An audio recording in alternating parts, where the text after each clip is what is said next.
1, 2, 3, 4, 5, 6, 7, 8, 9, 10. You see us? Oh, hang on. I'm refreshing my thingamabobbers. Oh, okay, because they're getting ready to go here in a couple minutes. So. Well, this is, what are you doing? This is a press conference for DPD press conference. What you got? DPD press conference. You got it? What is it? I'm sorry. DPD press conference. Did you say that's a B?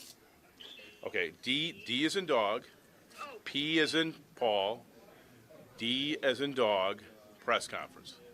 you got it. I'm so sorry. 1, 2, 3, 4, 5, 6, 7, 8, 9, 10. I'm just waiting for you to pop in. Okay.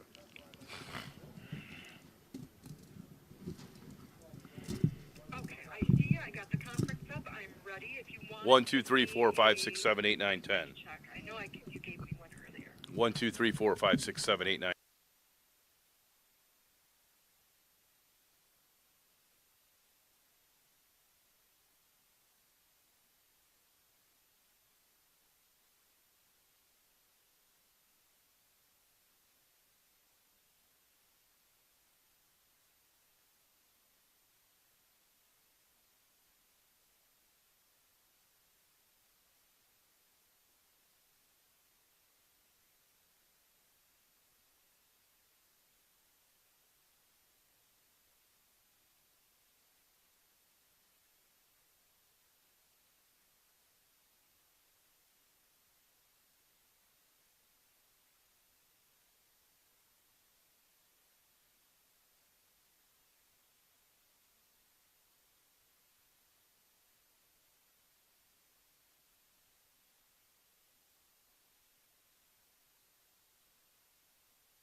Check 1, 2. Can you hear me clearly?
All right, good afternoon. My name is Brian Reinhardt, and I serve as the Chief of Staff to Wayne County Executive Warren C. Evans. I'd like to start off by thanking all the members of the media that are present today. I also want to thank each and every individual in this room that participated, had some sort of buy-in to the support, the success of this program. It's allowing us to be here today.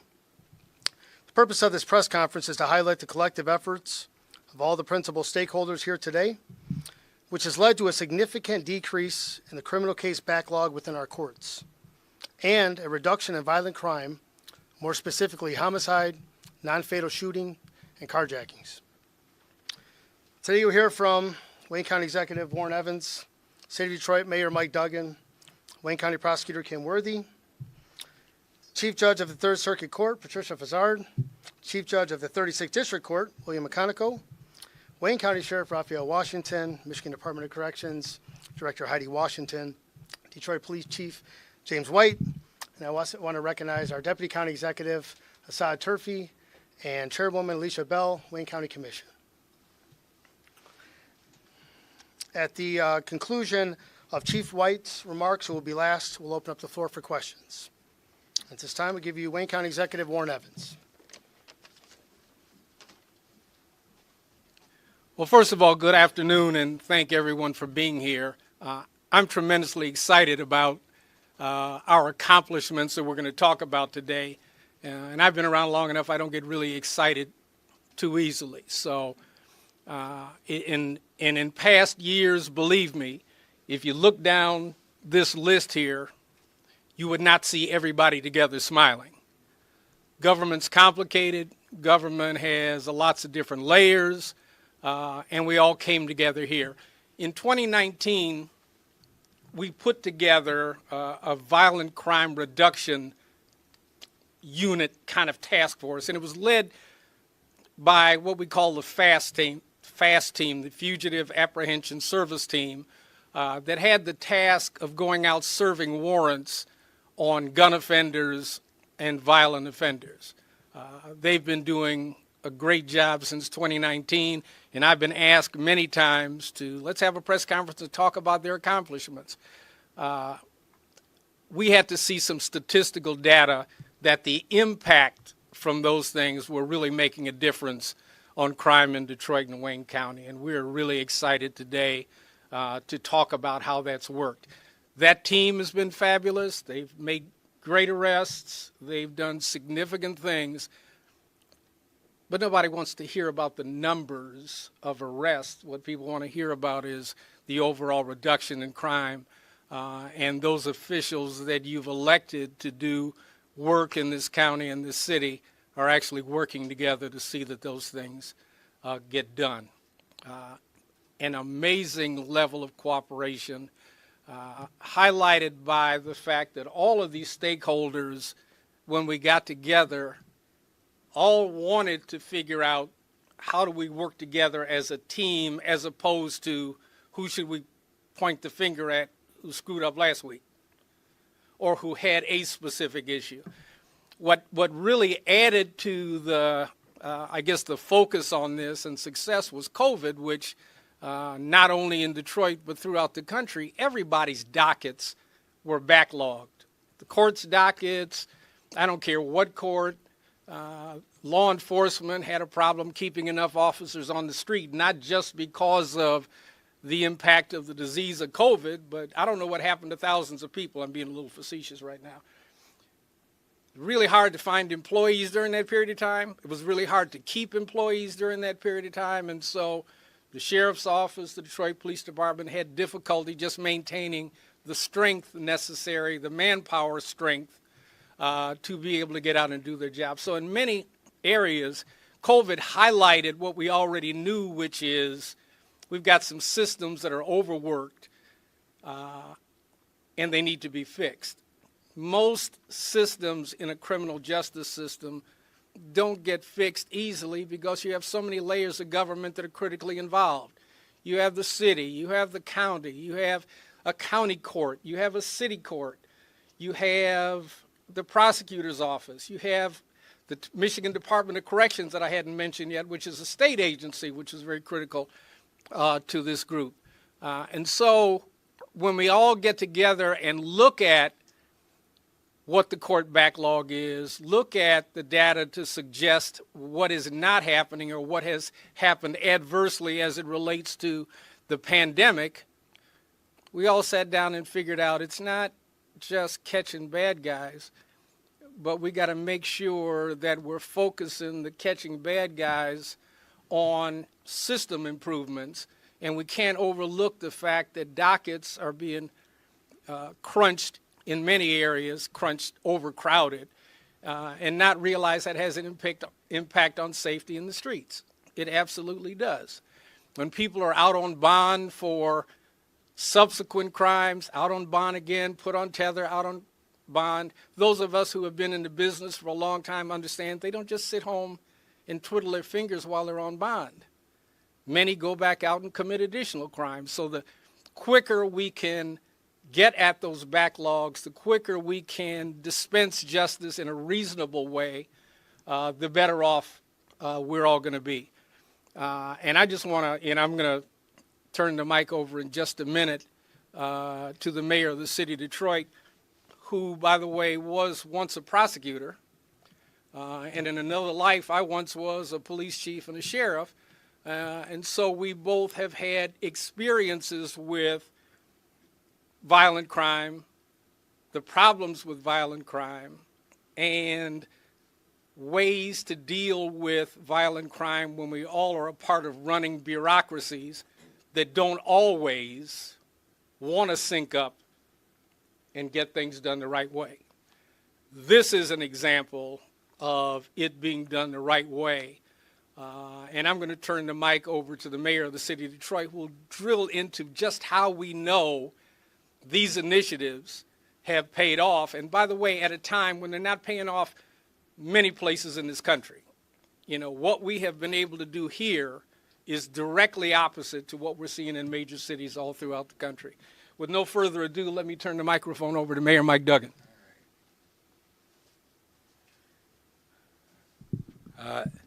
This is a day that we've been waiting for a long time. When I talk to teenagers in the city of Detroit and ask the question, how many of you know somebody who's been shot? Doesn't matter what room you're in, most of those teenagers raise their hands. I mean, it's heartbreaking to think what they're growing up with. The number of children who go to bed at night and can hear gunfire. We cannot build the kind of city that we want if you're afraid.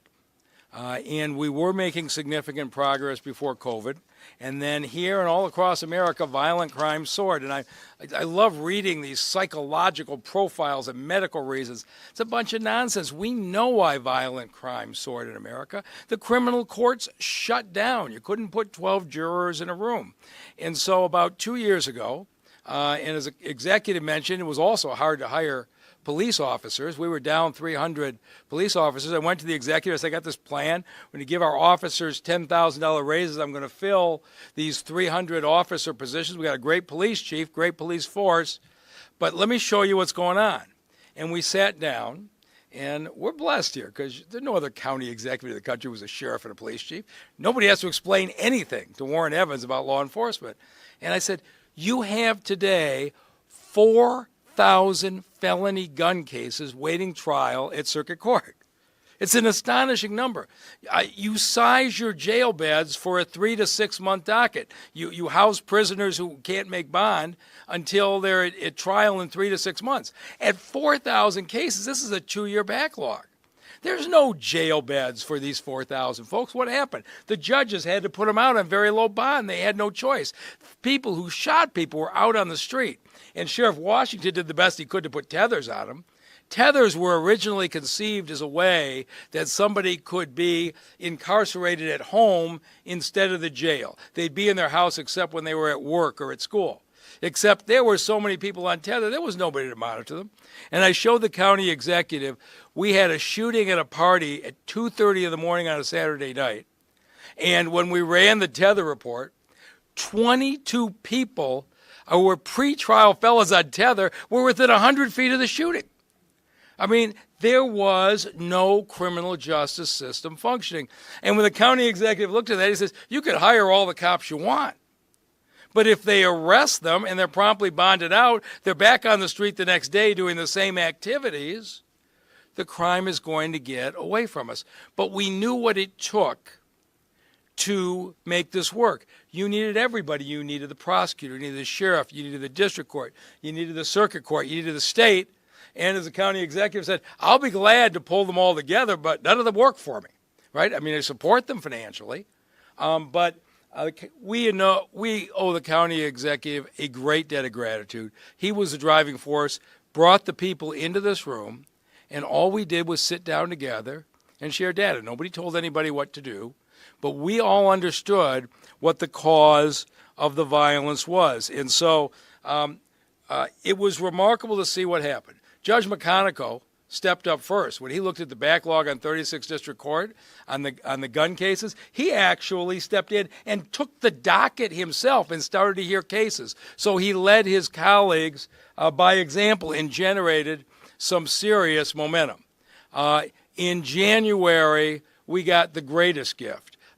Patricia Frazar became chief judge of the Wayne County Circuit Court, and she is a force of nature.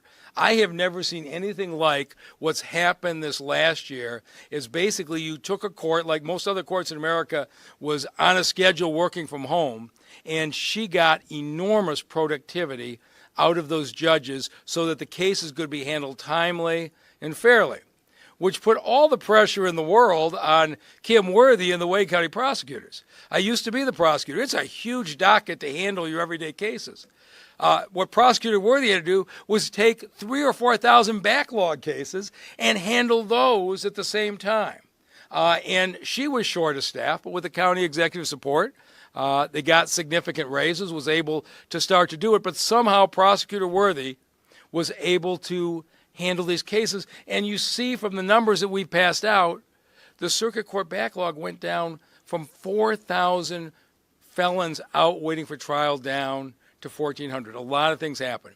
When you had 4,000 backlogged and it was 2 years, every defense attorney was saying to their client, don't take a plea. They're not going to get to you for 2 years. And the problem snowballed. Once the system started to work, we got back into the natural flow of the way things have operated, and I still don't know how the prosecutor managed it. And then Sheriff Washington, who came in and says, I don't like the way this tethering is working at all. If you get me down to a manageable number, we will monitor these individuals, and he's done it. Now, 85% of the individuals are on restriction. The sheriff is out. He's responding quickly when anybody violates tether is meaning what is supposed to be. And at the state level, I called Governor Whitmer, and I was so pleased that the Corrections Director, Heidi Washington, and her team came down and participated. Because when you are out on probation and parole, it is supposed to be supervised probation and parole. And if you're violating, there should be consequences, there should be home checks. And the Department of Corrections started doing 50 home visits a week in partnership with the Detroit Police to make sure the probationers, the parolees were where they were supposed to be and were in compliance. Chief White and the Detroit Police Department, what they have done has been miraculous. But they were doing a great job all along. They're doing a much better job now that they've got an extra 200 cops this year. They'll have 100 more on the street next year. But when the rest of the system works, the Detroit police look that much better. And I don't know, I've seen a year where we've had so much help from the public on cases. It started that weekend of April 15th when we had the 6 shootings downtown, and tips from the public helped us make all 6 arrests, get all 6 folks charged. But the public in this city seems like they are fed up with this violence. And in other places in America, there's a discussion of defund the police. In the city of Detroit, our residents strongly support those efforts. And finally, Speaker Joe Tate, Representative Tyrone Carter, Governor Whitmer, $12.5 million of funding. They realized we needed extra visiting judges. We needed extra prosecutors. We had to do that for the backlog. And Brian Reinhardt kicked this off. He and Rob Shinsky from our staff manage the data on a daily basis.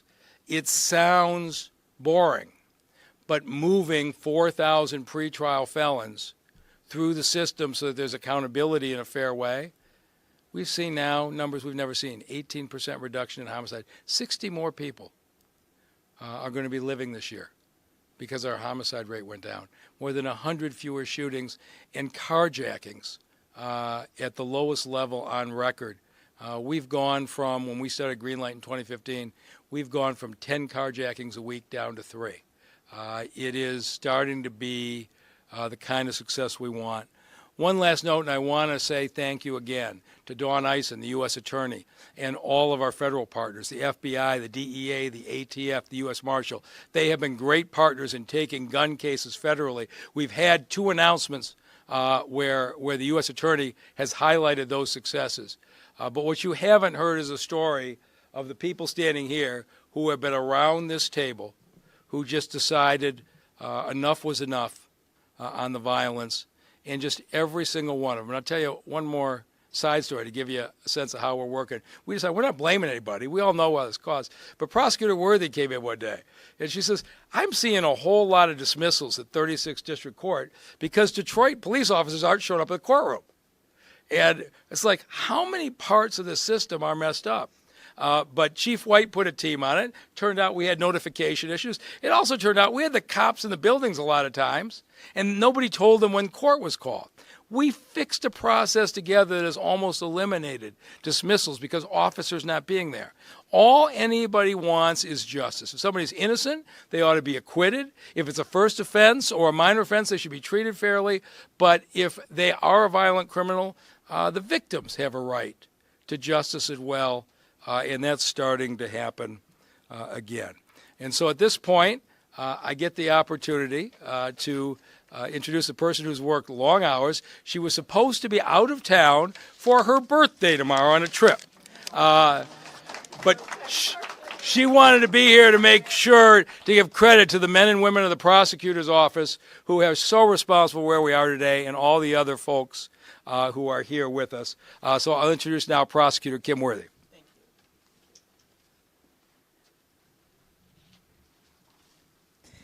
You know, I'm not going to lie. I've been asked to be a part of several groups working on different issues.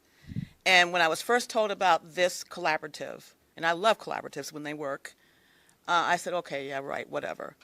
And so I have to tell you, from the day that I started working with this group of people, and you have the actual stakeholders at the table, not someone you have to go back and ask their boss, but they're right at the table, and we can make decisions instantaneously. Talk about solutions instantaneously. The mayor at the table and everybody that you're going to hear right at the table, and we can make decisions there. And I have rarely been a part of a group like that. So my distrust of some of these processes went away very quickly. These are issues that most of us have been working on in some individual capacity for a very long time. But when you get the right collection of people at the table, when you have a chief that picks up the phone, and we talk all the time, and we discuss issues, when you have a mayor that's invested in I have to talk about the county executive in a minute and all that he's done.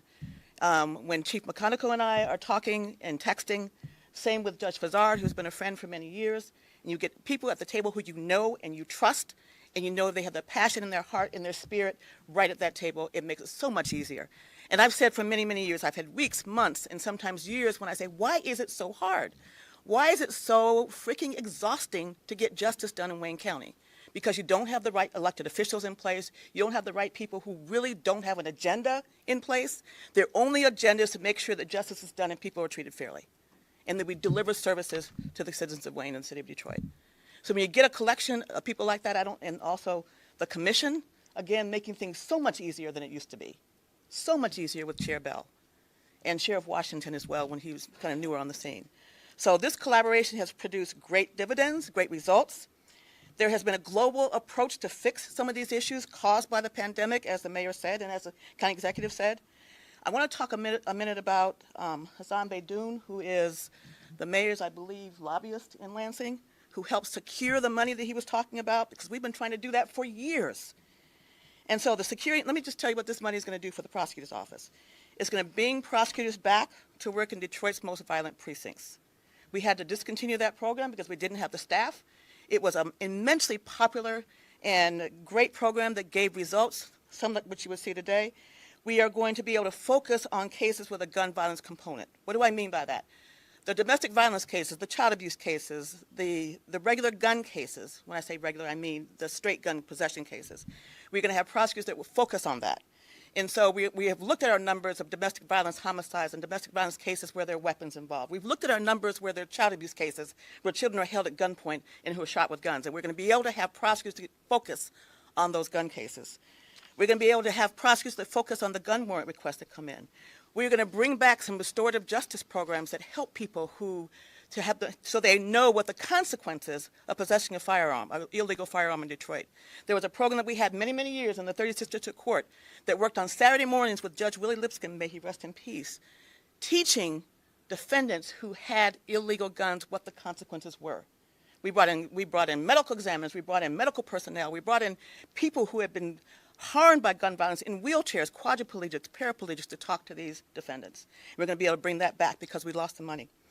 We are going to expand the VCRI program, the Violent Reduction Task Force that the executive talked about, who we focus on homicide warrants.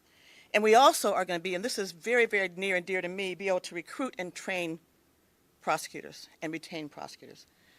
And I've said this before, the county is so invested in making sure that we fill the vacancies that we have. And when you have vacancies in a prosecutor's office, that means many things. It means we can't prosecute our crimes to the extent that we should be able to. It means we cannot represent our victims well. It means we cannot really deliver our services to make Wayne County a safe place. And I always joke when I have a meeting with the county executive, I'm not going to be there more than 20 minutes because he gets it. I don't have to explain all the layers to him. He knows what it is. He knows what I'm going to be talking about when I walk through the door. And most often than not, he knows what the solutions are going to be before I walk through the door. So it's been a great partnership, and I cannot tell you, I've been doing this for a long time. It has never been this easy to get things done. And when I say easy, I don't mean the solutions are easy. I mean working with the people that we're working with is easy. We can cut through all that and get to the nitty-gritty of what we have to do. I've talked about the major investment from the county, and we could not have done it without it. We are beginning to fill our vacancies with young lawyers.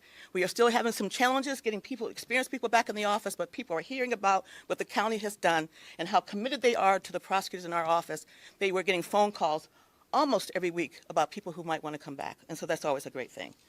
So I want to just echo how great it is to have a police chief that recognizes problems, that doesn't duck from major issues, that's willing to talk about what we need to be fixed, what we need to fix, and it makes it so much easier for us to get real change. So let me just, in closing, say that there's been unprecedented progress made between all the stakeholders here, the 36th District Court, the 3rd Circuit Court, and also some of our district courts, that this is also the rippling effect into making sure that we deliver justice in Wayne County. You know, we all have very hard jobs, but we are trying our best to work collaboratively to do what people, in the case of those of us that are elected us to do, but we all care passionately about making our county safe. And thank you to everybody in this room. Thank you. I hope you get the word out. And we still have a lot more work to do, but I'm feeling more confident than I have in many years that we're going to get it done. So thank you to all my partners.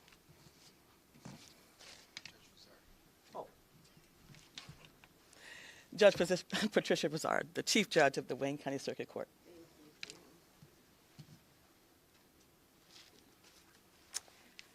Well, I was invited to this table on literally my first day of work as Chief of the Wayne County Circuit Court. And I also want to thank so much all of these partners. It was astonishing, the work that was being done. And our court, as dedicated public servants, were thrilled with the opportunity to join forces and partner to serve our community better. COVID forced the shutdown of jury trials in Wayne County Circuit Court for the better part of 2 years. This had a significant impact on our community because our court, Wayne County Circuit Court, tries 4 times the capital cases as the next busiest court in our state. During this shutdown, our team first strategized and restructured to remote work while seeing the backlog continue to increase. We were eagerly awaiting opportunity to come back on site and call back our juries. But in January of this year, with the support of this partnership, the court fully reopened to tackle the backlog of criminal cases and to recover stronger than before. And it was enabled by this group to a full opening of our courthouse with a force much stronger than we could ever attain without this coalition. This partnership was key in supporting our efforts to recover stronger in bringing justice to our community. We collaborated to find solutions. We implemented systems that resulted in reducing the criminal backlog that was expected to take us 5 years, and we reduced it by 75% to date and closed over 2,500 cases this year alone. Our criminal felony court has been full force on site conducting trials daily, directly resulting in a safer community and positively impacting our families who are seeking justice. We have had substantially more jury trials this year than pre-COVID, despite lingering challenges, including the workforce shortages that were mentioned, to attain 133% clearance rate, showing that we are resolving many more cases that are coming in at this time, a direct reflection of tackling that backlog. In 2022, we brought 244 cases to trial, and this year we were able to bring about 750 cases to resolution through setting those firm trial dates. Our court is grateful to this task force and to our hardworking judges, our hardworking staff, and our community members who are willing to serve as jurors to render fair verdicts to bring justice to our community. Thank you. And I want to call out my partner, Chief Judge of the 36th District Court, William McConaughey.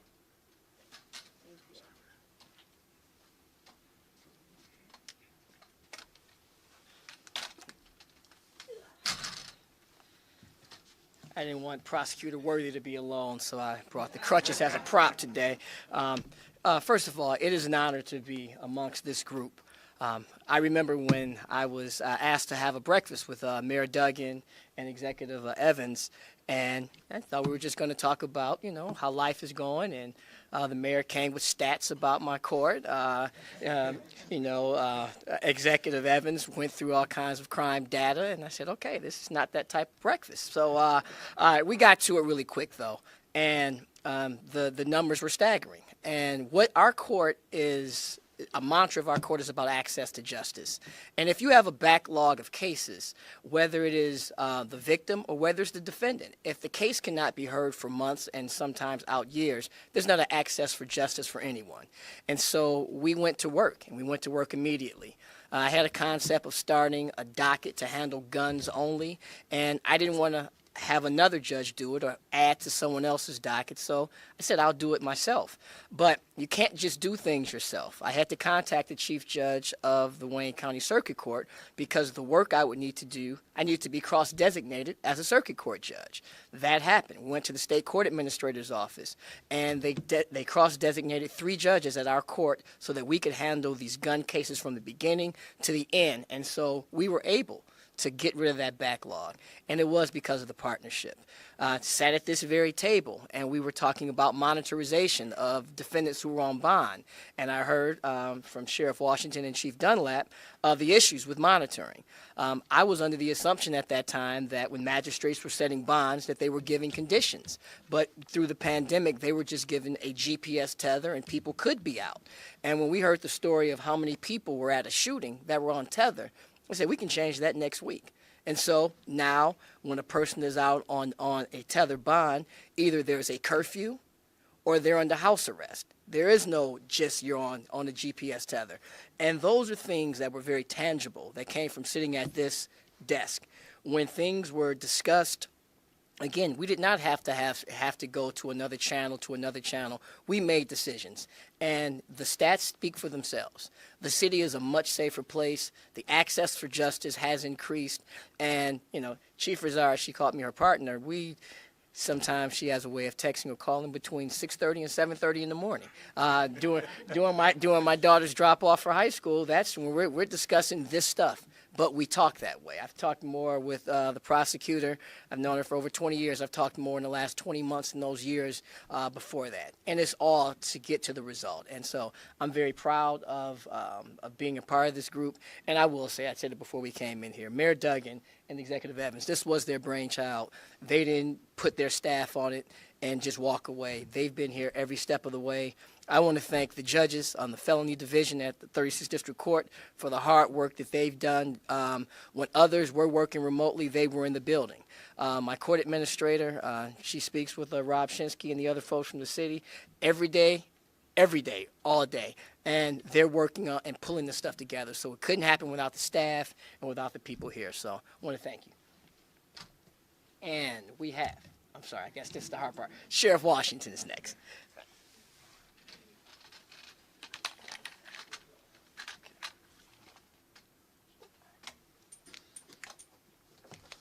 Good afternoon. I be before you won't before you long. I don't want to be redundant and talk about the VCRI unit, Violent Crime Reduction Initiative, but I think it's important that you all know just a couple of numbers, and then I'll talk about our electronic monitoring, how we collaborate together with other agencies, and how we best serve them as well. So, since its inception, the Violent Crime Reduction Initiative, which was 2019, I think it's important that you know that we have arrested, the Wayne County Sheriff's Office deputies, along with Detroit Police Department officers, have arrested 3,646 felons. I think that's a number that you want to hear about because this stuff is result-driven. 3,367 juveniles, 150 homicide detainers. So as part of that number, this year has been actually our best year with nearly 1,000 arrests. And I think that's important that you all know, working together, law enforcement, we're stronger together because we're all short and all kind of lacking in personnel. But when we come together as a collaborative effort, we can get these results and get these things done. So I just wanted to mention that. I also want to talk about, very briefly, our Operation Community Connection, electronic monitoring of our inmates' information sharing with other agencies. So that initiative has enhanced information sharing between law enforcement agencies across Wayne County and has been instrumental in reducing crime in Detroit and other cities across Wayne County. The initiative is partly responsible for making our communities safer by allowing law enforcement agencies such as Detroit, Dearborn, and others the ability to monitor and track the activities of individuals on court-ordered release from the jails while awaiting trial across Wayne County. This information sharing initiative is also responsible for aiding and enhancing the investigative efforts of police departments in Wayne County by allowing the departments the ability to track, pinpoint, locate, and arrest individuals on tether that may have been involved with other crime incidents occurring in our community. Again, Wayne County Sheriff's Office, Detroit Police Department working together to get it done for the citizens of Wayne County, and I think it's admirable, and I want to thank Chief White and obviously Mayor Duggan and the county exec, Warren Evans, for allowing this collaboration to come together and get the job done. So thank you very much. Heidi up? Oh. And my other counterpart, no relations, but Heidi Washington. Yes.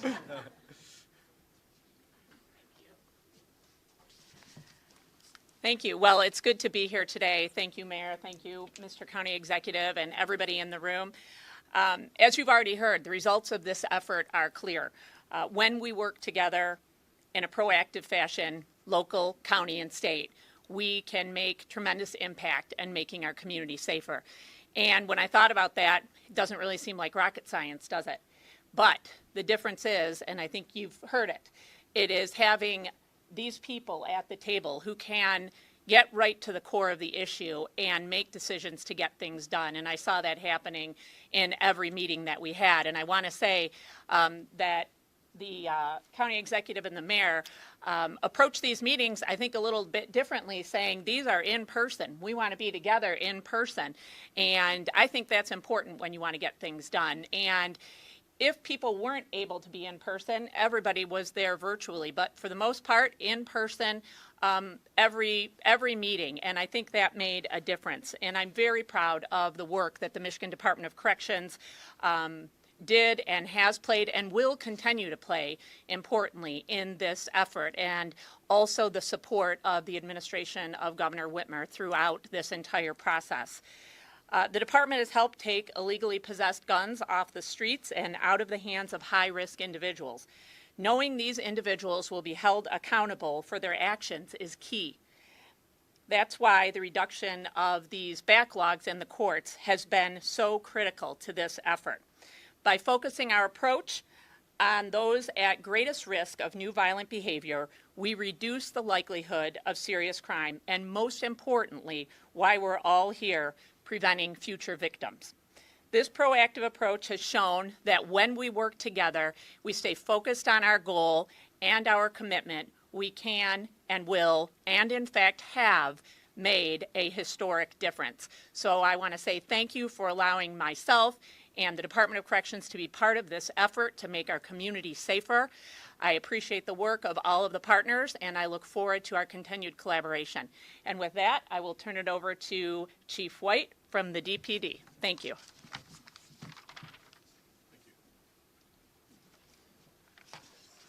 Well, I'm the last speaker, so I'm going to be brief, but I do want to just take a moment and say thank you to a few people.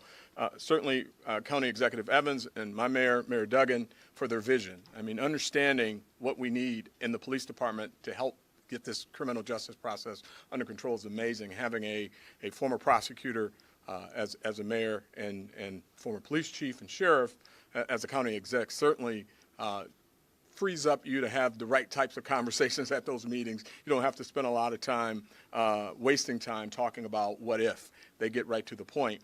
But what's imperative to understand and how we need to really embrace this moment, I can wrap it up in this way. 28 years of law enforcement, this is the first time I've had the privilege of sitting with people I viewed as figures 20-something years ago, right? Just important figures in our city and our state, but to have them at the table and making decisions immediately and solving problems and understanding, look, I've got the best police department in the country. I'm going to say it over and over again, but the system was broken, and bringing all that together and getting that to work, and we find ourselves where we are today. So first and foremost, I'm just going to give out a few thank yous. Thank you, County Executive Evans. Thank you, Mayor Duggan.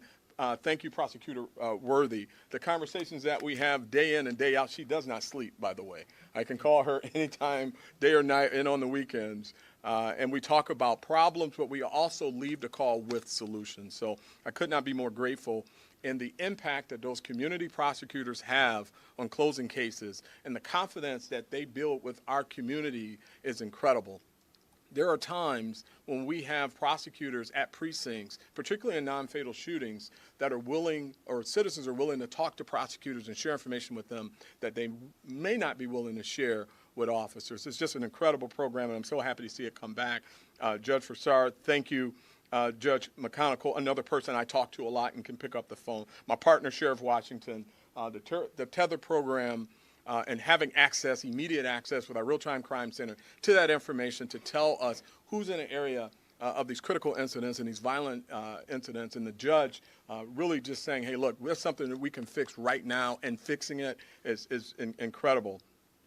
And then our partners at the MDLC under Ms. Washington for her continued support with everything from our DDC to our home checks, which are another valuable tool that our ceasefire units use. I said I was going to be brief, but we got a few more thank yous.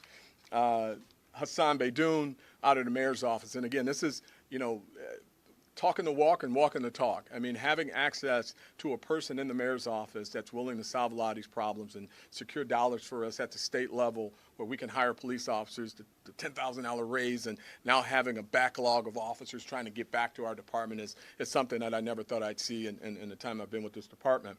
And then Mr. Reinhardt, Director Reinhardt, and driving this program. Rob Shinsky, who doesn't get any credit but should, thank you. And then on my team, A.C. Fitzgerald, one of our assistant chiefs, who I bug 24 hours a day about this work and is always ready to solve problems. A few process improvement people, Deputy Chief Sloan, who worked on this court issue with our officers showing up for court. The report I saw this morning was just absolutely incredible. Director Elzine, Fatima Elzine, who is our lean and process improvement person. All of this is really a depiction of how this thing is working together, how we have a layered approach to solving problems and driving down crime in our city. And this is the results, and we're going to keep it going. The reward for good work is more work. So we've got some really significant numbers to compete against, but it's saving lives in our community. One less death saves a life for an entire family. The impact of violent crime in our community is something that we see every day, whether it's retaliatory crime that happens as a result, whether it's PTSD that goes unaddressed in our community. When you're talking about numbers like this, where you are saving lives, you've got an 18% reduction in homicide, a 13% reduction in non-fatal shootings. And when you talk about a non-fatal shooting, which essentially is a failed homicide, think about your homicide rate if just half of those numbers had accomplished their goal. And then lastly, the carjacking numbers. Carjackings were something that were normalized in our community. We just fought it. We tried to drive the numbers down. And when you see those kinds of numbers, historic numbers, it tells you that this program is working. So got that all out in less than 5 minutes. Thank you all very much. And this has been great. Thank you.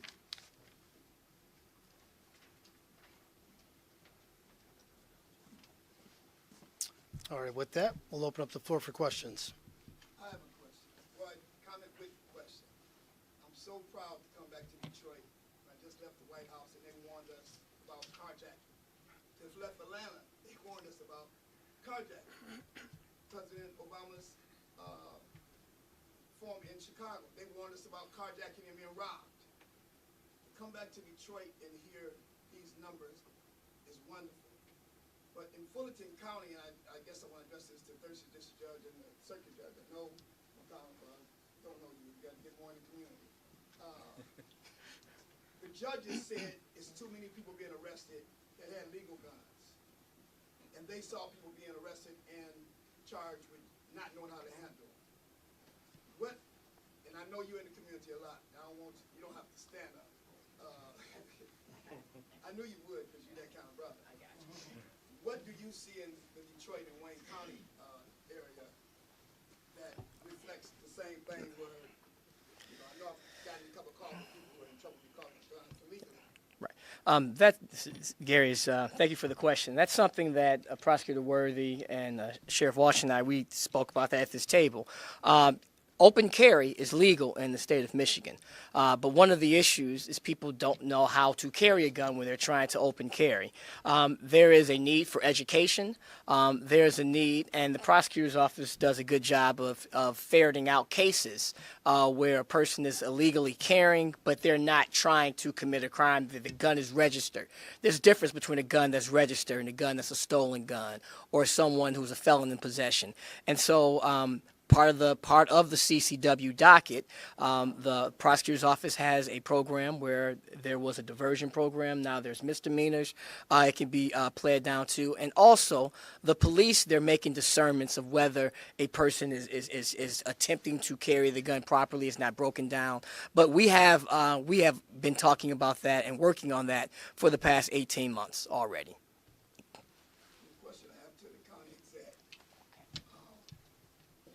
Wayne County seems to be growing, and with it growing, I know you do a lot of outreach programs. What do you see for 2024 with the draft coming in and some of everything, the political scape about to change? What is Wayne County doing not only just to keep it safe, but to keep it vibrant and growing? Working with everybody here. It's going to be a tremendous, by the way, since you brought it up with the NFL draft. But what you're going to see with the draft is it's going to be oriented in the city, downtown, and all of these agencies will be working together. And if we keep on our business, you're going to see less instances of things. It drives police chiefs and prosecutors nuts when these kinds of things happen, because you don't want to be just crossing your fingers that nothing significant happens. In reality, we all know it could, but I think all of us, I can speak for everybody here, that we think the systems are such that the likelihood that dumb stuff happens is greatly reduced. I'm really looking forward to it, and I think what we're talking about today is where we've gotten since 2019. I don't think anybody here wants to take their foot off the gas. You know, we want to be talking about this every year, and when everybody has a vested interest, like we all do in it, our eyes will stay on the prize.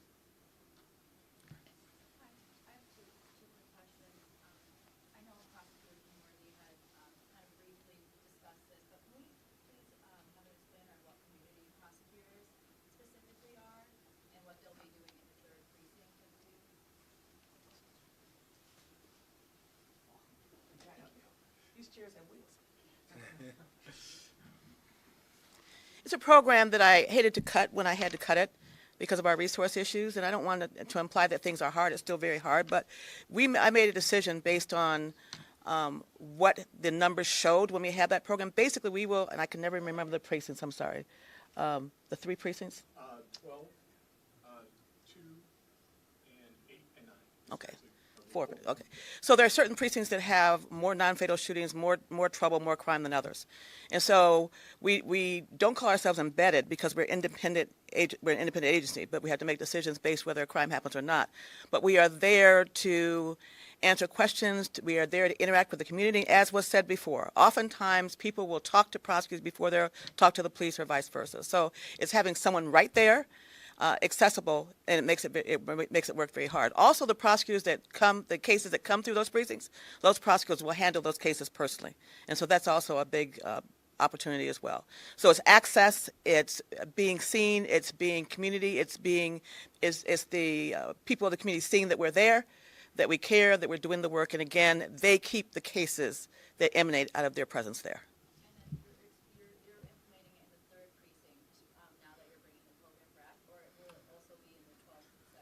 The 4 precincts that the chief mentioned. The mayor has a great job program planned with Todd Bedison with all over the city. Is any of the other agencies, state agencies, the city of Detroit, or any of them also doing a job program? Because jobs eliminates crime. Do you have the job court going now? I'm sorry? Do you have the job court? Did you start the job court? That was the Attorney General. Okay. That is a program that it's a restorative justice program. It's a program that was inaugurated in 3 particular counties in the state of Michigan, Genesee County and Marquette County.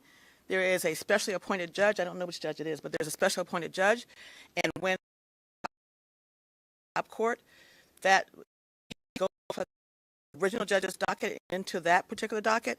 And there are basically service in